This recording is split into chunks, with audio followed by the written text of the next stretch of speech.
Welcome back to Tech Pulse, the show where we break down the latest breakthroughs in science and technology, making them not just digestible, but actually exciting.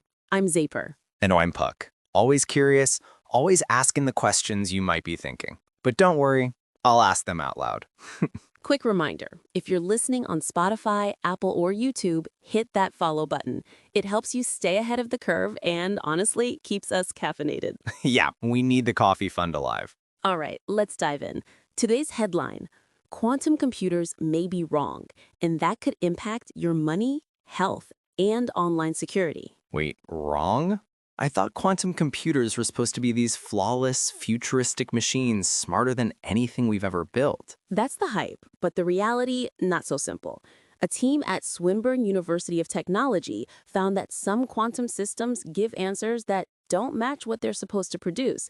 In other words, they're making mistakes. Okay, hang on. Before we go full sci-fi panic mode, let's break this down. What exactly is a quantum computer in plain English? Good call. So, classical computers, the laptop or phone you're probably listening on, use bits.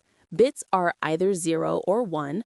Quantum computers, on the other hand, use qubits, which can be 0, 1, or both at the same time thanks to quantum physics. Ah, the famous superposition trick, like Schrodinger's cat, alive and dead until you check. Exactly. That gives quantum computers insane parallel processing power.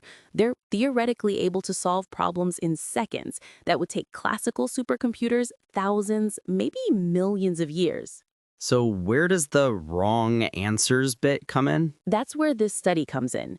Researchers looked at a type of quantum computer called a Gaussian Boson Sampler, GBS for short. Gaussian what now?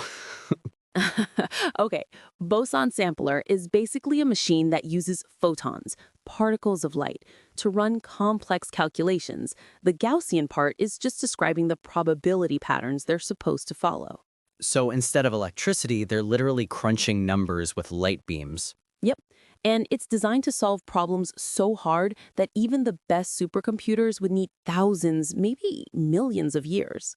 Okay, so what did the Swinburne team actually do? They developed a way to check if these quantum computers are spitting out the right kind of results.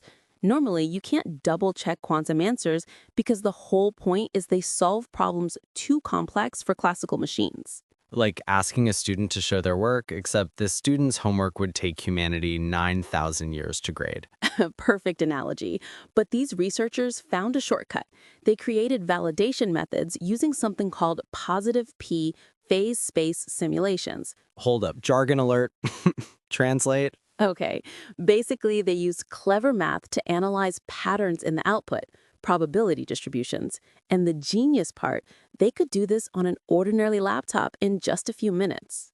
So no supercomputer needed, just my MacBook. Pretty much. And when they tested it, they found the GBS machine's results didn't actually match the theoretical predictions. There was extra noise in the system. Meaning the quantum computer thought it was right, but it was actually kind of off track? Exactly. All right, big question. Why should anyone outside of a physics lab care? Because quantum computers aren't just science experiments anymore. We're talking about industries banking on this tech. Finance, drug discovery, cybersecurity, artificial intelligence. Yeah, imagine your bank using a quantum algorithm to protect your money, and it turns out the computer's making errors. Not exactly comforting. Or designing a new cancer drug. If the results are off, it's not just an academic error, it's people's lives. Oof, that hits. And here's the kicker. The quantum industry is booming. In 2024 alone, vendors sold $854 million worth of quantum computer systems, double what they sold in 2021. Whoa, that's not small change. Nope. And in just the first 5 months of 2025, investors poured in 70% of what was expected for the entire year. So the money train is speeding, and now researchers are like, wait, these machines might not even be giving the right answers? Pretty much. Imagine selling $1 billion machine and someone goes, yeah, it's kind of just guessing with style. Fashionably wrong. Still, validation methods like this are crucial. Without them, the industry can't scale responsibly. And scaling is the holy grail, right? because companies like IBM and Google are aiming for fully fault-tolerant quantum systems by 2029. Exactly. That means machines that can handle errors automatically and still give reliable results. But until then, trust in quantum output depends on methods like these new validations. And honestly, trust is everything, whether it's your money, your health, or even national security. Right. So, to wrap up, quantum computers are powerful, but not infallible.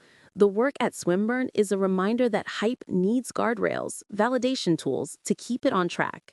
And it shows us that even in the most cutting-edge tech, asking, are we sure this is right, is not just valid, but it's vital. Couldn't have said it better. Thanks for tuning in to Tech Pulse. If you found this useful, drop us a like, leave a comment, or hit subscribe wherever you're listening. Helps more curious minds find us. Until next time, stay sharp, stay curious, and keep pulsing with tech.